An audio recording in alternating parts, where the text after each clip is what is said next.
ಜೊತೆಯಲ್ಲಿ ಆ ಪೀಠದಲ್ಲೂ ಕೂಡ ತುಂಬ ಕಳಕಳಿಯಾಗಿ ಕಾಣಿಸ್ತಾ ಇದ್ದೀರಿ.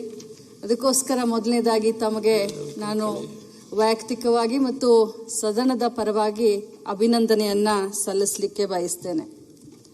ಇವತ್ತು ಹಿರಿಯರಾದಂಥ ನಮ್ಮ ಮಾರ್ಗದರ್ಶಕರಾದಂಥ ಶ್ರೀ ಎಚ್ ಕೆ ಪಾಟೀಲ್ ಸಾಹೇಬರು ತಮ್ಮ ವ್ಯಕ್ತಿಗತ ಮತ್ತು ವ್ಯಕ್ತಿತ್ವದ ಮೇಲೆ ಮತ್ತು ತಮ್ಮ ಕುಟುಂಬದ ಬಗ್ಗೆ ಬಹಳಷ್ಟು ಸವಿಸ್ತಾರವಾಗಿ ನಮಗೆ ಇವತ್ತು ಅವರು ಪರಿಚಯವನ್ನು ಮಾಡಿಕೊಟ್ರು.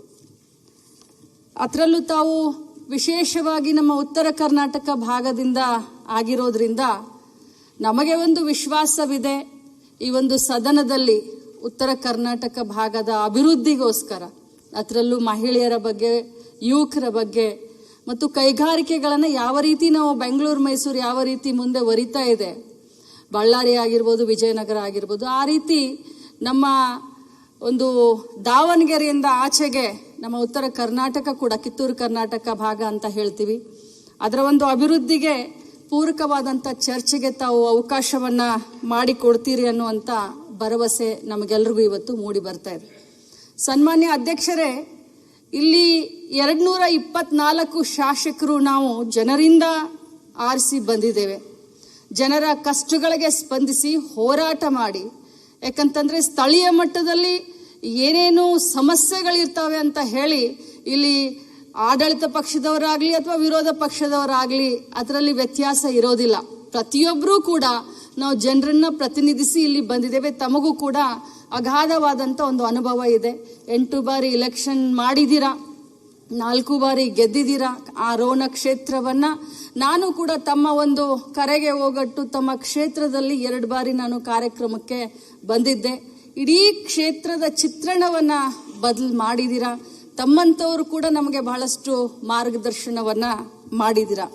ಅಧ್ಯಕ್ಷರೇ, ನಿಜವಾಗ್ಲೂ ಹೇಳಬೇಕು ಅಂತಂದ್ರೆ ನಮ್ಮ ಶಾಸಕರು ಕೆಲವು ಜನ ಹೇಳ್ತಾ ಇದ್ರು, ನಮಗೆ ಮೊದಲನೇ ಬಾರಿ ಆರಿಸಿ ಬಂದಿದ್ದೀವಿ, ನಮಗೆ ಜಾಸ್ತಿ ಅವಕಾಶವನ್ನ ಕೊಡಬೇಕು ಅಂತ.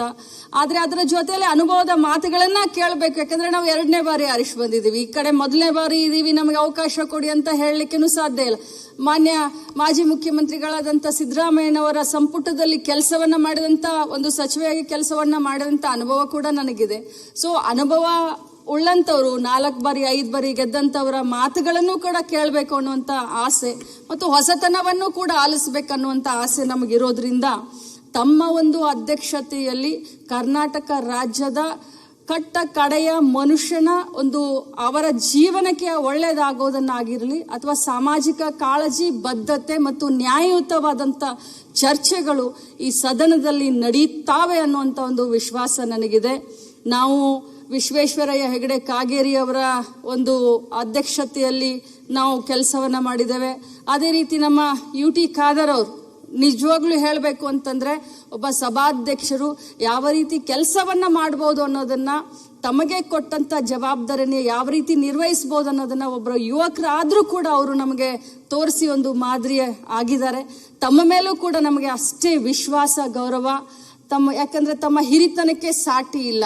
ತಾವಲ್ಲಿ ಕೂತ್ಕೊಂಡಿರೋದೇ ಒಂದು, ನಾನು ಇಲ್ಲಿಂದ ನೋಡ್ತಾ ಇದ್ದೀನಿ, ಅದೇ ರೀತಿ ಎಲ್ಲರೂ ಕೂಡ ನೋಡ್ತಾ ಇರ್ಬೋದು. ಬಹುಶಃ ಬಹಳಷ್ಟು ಕಳಕಳೆಯಾಗಿ ರಾರಾಜಿಸ್ತಾ ಇದ್ದೀರಿ ಅಂತ ಹೇಳಿದ್ರೆ ತಪ್ಪಾಗ್ಲಿಕ್ಕಿಲ್ಲ. ಅಧ್ಯಕ್ಷರೇ, ತಾವು ನಿಜವಾಗ್ಲೂ ತಮ್ಮ ಅನುಭವ, ತಮ್ಮ ಮಾರ್ಗದರ್ಶನದಲ್ಲಿ ಈ ಒಂದು ಸದನ ಬಹಳಷ್ಟು ಒಳ್ಳೆ ರೀತಿಯಿಂದ ಮುಂದೆ ಒರಿಯುತ್ತೆ.